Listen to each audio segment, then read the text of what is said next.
One of the hardest clubs in your bag to hit consistently is the 3-wood. You got it in there, but for most of you, it's like a hood ornament. You never take the thing out. You look at it. They look at it. Oh, you got a TSR2. That's fantastic. 15 degrees of left. You got 15 degrees of left? Yeah, I got 15 degrees of left. You never hit it. Thing looks brand new. When'd you get it? I got it 2 years ago. You got this 2 years ago? It looks like this? Yeah. Well, why does it look like it? Well, I don't really hit it too often. Well, why not? I don't know how to hit it. Okay. Well, that madness stops now. By the way, remember to like and subscribe. We love the participation that we're getting from you. But I want to talk to you about this thing right now, because this thing can be a weapon for you, or it can be like a snake. And you got to know how to hit this thing in order for you to have success. So a lot of people ask this question, like, with a 3-wood, do you hit down on the ball? Do you hit up on the ball? Well, let's answer that question here, because this is a problem. When you're in the fairway, you're hitting it off the deck, you got no tee. You don't have any help. The ball's got to get up into the air. How's it going to get up into the air? Well, the club has to get underneath it. Like that center of gravity and everything, it's got to be a little bit low. It's got to be a little bit big. You got to get it down there low. If I swing at this and I don't get it on the ground, I'm going to miss the ball. And if I swing and I hit up, which is what I'm going to do here, I'm going to hit up. So that I hit up, and it just tops, and it goes into the ground.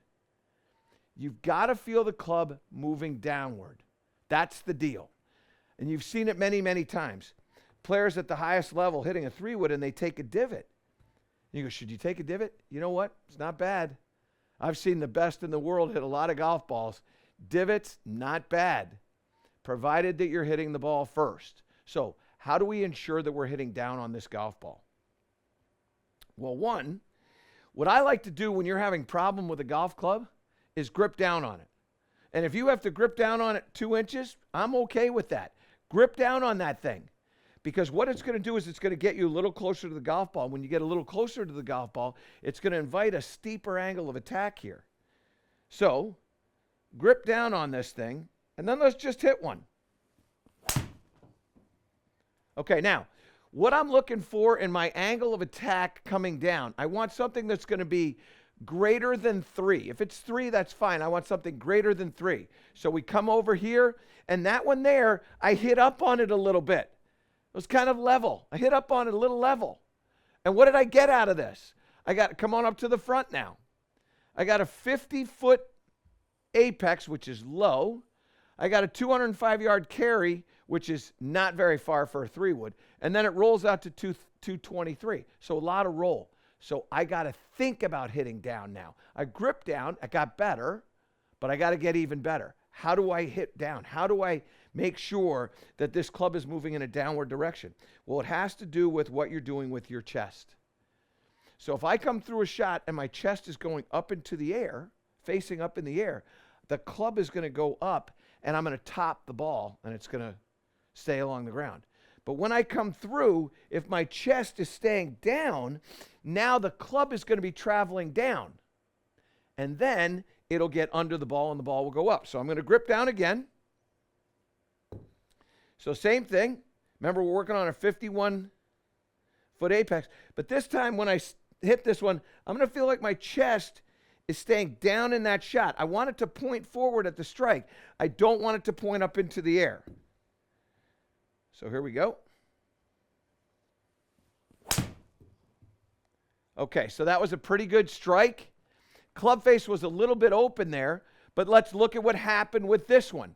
So the ball all of a sudden launches at 12 degrees. I kind of like that.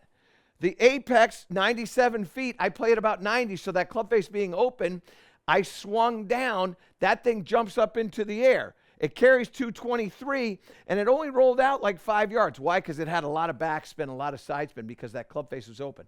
So now I got to get that club face in the right spot. But that chest worked. You're not going to be able to get that ball up into the air without that club traveling down. So let's hit another one.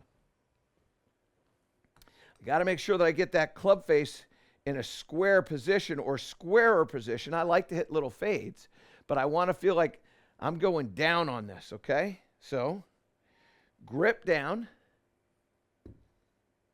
Am I ready to hit it, Greg? Yeah, okay. Here we go. So now,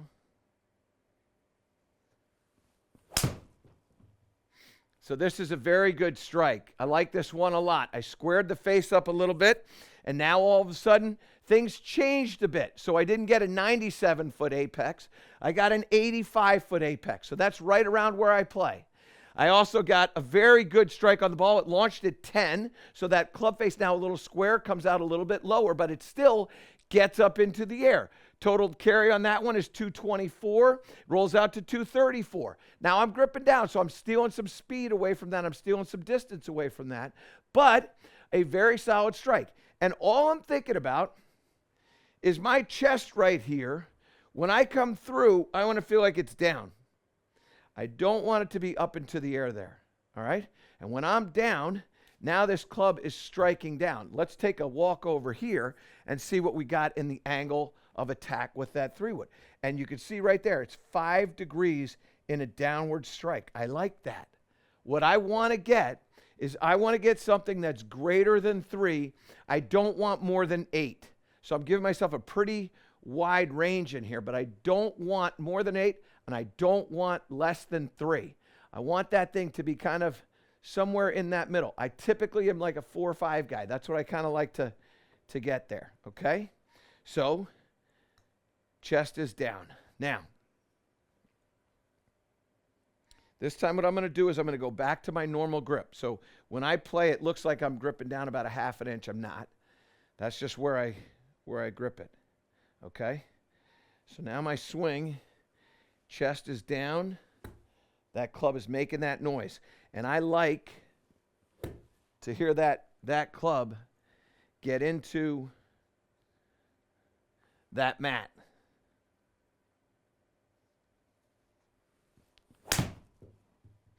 This is a really good strike. Going right at the target. One bouncing home. Get in there. Oh, I just couldn't quite get it for the jump. Now, let's look at what we got here, okay? 85-foot apex. Love it. Launch angle at 12. Love that. That carried 232, 142 and change on the ball speed, 98 on the 3-wood. I could get that going maybe a little bit faster. I might be able to get 2 more miles an hour out of that, but that's pretty typical for me. My 3-wood's going to carry like 230, 240, and then it's going to roll out 250 to 255. Maybe if I might get 260 out of it, but that's a big, tall ask for me, okay? So you want to have success with this club. You've got to make sure that the club is traveling in a downward direction. I don't want you digging a trench, but I want to make sure that that club is going downward. I want to make sure that when you're hitting that thing, you're not trying to help it up into the air. The trouble you find is when you're going up like this, and you do that because there's not a lot of loft on that thing. Don't worry about that. You've got design in this with back weighting and center of gravity and all that other stuff. It's all a little bit low and a little back, which is going to help get that up into the air. But you've got to get that club under that ball in order for you to get it up into the air. And you do that by letting this chest stay right in there. So I imagine that I've got a big like flashlight right on my chest. When I come through, I'm pointing that right into the ground right there. It's pointing right into the ground when I come through that strike. Boom. And then when you don't have a tee, you don't have a problem because you're getting that strike first with the golf ball. Let's hit one more here before we go. You don't have to swing hard. You let this club do the work. Don't have to try to help this get up into the air. Let that club do the work. Just trust yourself, and you're going to find this is not a problem. Here we go. Chest down. Boom. See if we can get some real speed on this one. So this one, I gave it a little bit more speed.